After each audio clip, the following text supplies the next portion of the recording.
You both. I'm David. I'm an aging ex-racing driver, so I can't guarantee I'm going to give you any real excitement as we go around here. But I guess you're familiar with Watkins Glen. Have you been here before? No, this is my first time here. Well, likewise for me.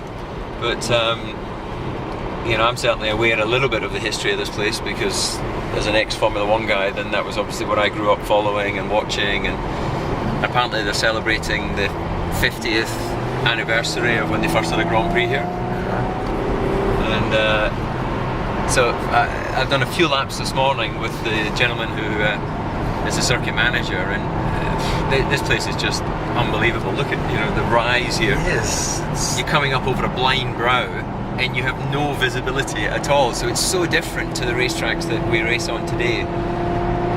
Obviously we'll need to be a little bit careful today because it's wet, and as I found out earlier, there's not a lot of braking in the grip in on the cement. It's a peculiar mix of, you feel it just locking the wheels. It's a peculiar mix of they've got concrete on the apexes and tarmac in other areas. I think they had a problem here in the past with the track breaking up. But and as you see, like that corner there, believe it or not, that's the one with the biggest amount of runoff. There's no runoff anywhere on this track. Yeah. The short course, which is what they use for NASCAR, normally keeps going there. Wow. And then down onto the start finish. And then this is the boot course. The boot, yeah, exactly. The famous boot. Yeah, that's right. Famous part of the track. And just like look at the, some great corners here. Wow. Late apex turns. Oh, bit of understeer there. But look at the, literally it's like Monte Carlo, isn't it? You make one mistake here and you are just in the wall. So you may have to take quite a late apex for this one, because look how late the corner comes back to you. Beautiful! Estamos aqui com o David Coulthard na pista de Watkins Glen. Ele está falando a respeito da dificuldade desse circuito, principalmente pelo fato de ser um circuito já antigo, né? A gente passou por uma das partes mais interessantes, que é a bota, que é a parte que a Fórmula 1, inclusive, chacoalhando um pouco. Chacoalhando um pouco, que é a parte do circuito que a Fórmula Indy usa. E aqui a gente já está voltando para a parte da NASCAR, que é a reta principal. Circuito muito interessante. Agora, nada como estar aqui com um ex-piloto de Fórmula 1, comentarista, chacoalhando. Ele também está gostando da voltinha que ele está dando aqui. You are enjoying this too. I'm just finding out where the group is. I'm sorry about that, but no problem. I don't know the track, I don't know the car, and unfortunately we're not going to get any sort of power sliding, that's for sure, because this is a big old lump of machinery. So. Okay, but I know that when you guys, drivers, racing drivers, don't know the track or the car, the challenge is bigger. Yeah. So it makes more fun for you guys. Oh, it does. The adrenaline gets pumping. Yeah. Bom, agora vamos, a gente já ouviu ele falar a respeito da pista, vamos dar uma olhadinha aí pro que tem pela frente, vamos lá? What I think is incredible is only in America, even in the wet, you can still hear the tires screeching. Yes! But because of the type of tire or because of the racetrack? I think it's a combination of the concrete and the apex, and also it's a street tire. So there's really no grip from the. Man, this racetrack is fun. It's unbelievable, isn't it? Can you imagine going through there flat out in a sports car or a single seater? The speed they must be carrying through there.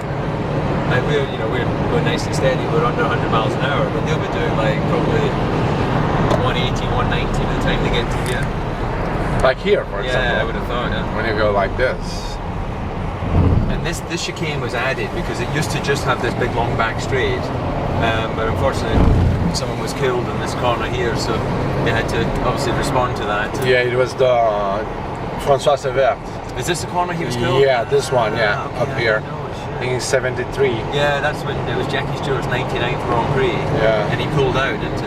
Yeah. So was it that corner or was it somewhere out the back? That one, the one that we just passed through, the right-hander. And Helmut Kohn also in 72. Wow, you've got the memory, the history there. Yeah. And you work with a guy. I mean, Jack Stewart. Yeah, I worked with Jackie. I was with Posture Racing for several years. I had quite a few Brazilian teammates actually over the years. I know. Gilles de Ferran was a good friend of mine. I was the announcer for the 91 Formula 3 series. Oh really? So you covered that? Ah, okay. Yeah, so I know exactly. I remember you with the black hair. Yeah, that's it. Little kid's face. That's right.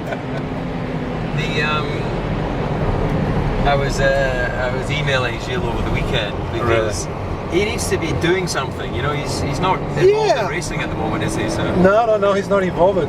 I think it's a shame for everybody because he's racer spirits. Yeah. How can it squeal the tires in the wet? I just don't get that. It doesn't make any sense to me. It's like. Anyway, so. Sorry, there's not a bit more sort of drifting and all that sort of thing. No, but it's just no problem. Too slippy to risk. You know something, David. It's good to be. It's good to be around you, and got some of your experience here, and hear you say things about this racetrack. We learn a lot. It's a crazy track, isn't it? It's unbelievable. I can imagine, like the adrenaline they must get when they go out here. Just fantastic. And with those 70s and 60s Formula 1 cars. Can you imagine? Wow. They were beautiful looking cars. Yeah. They had a historic race up in Montreal at the weekend. You should try the NASCAR car. I drove the Red Bull NASCAR at an event in Austria, but just around a town. So I've not taken it out on a racetrack, but you know, clunk when you go into gear and all this sort of thing. It was, you know, there was not the guy wanted in the boot or not. Yes. Yeah, there's not a lot of finesse about them, but they're just designed for speed. You know, they're not designed for sort of comfort. But yeah, very impressive. Very impressive. I'm looking forward to seeing the reaction from Tony and from. Yeah, it will be fun. Lewis. Thank you very much for your time. Appreciate it. Cheers, man. Again. Good to see you. Good to see you. Bye. You're a very good passenger. Thank you. Thank you.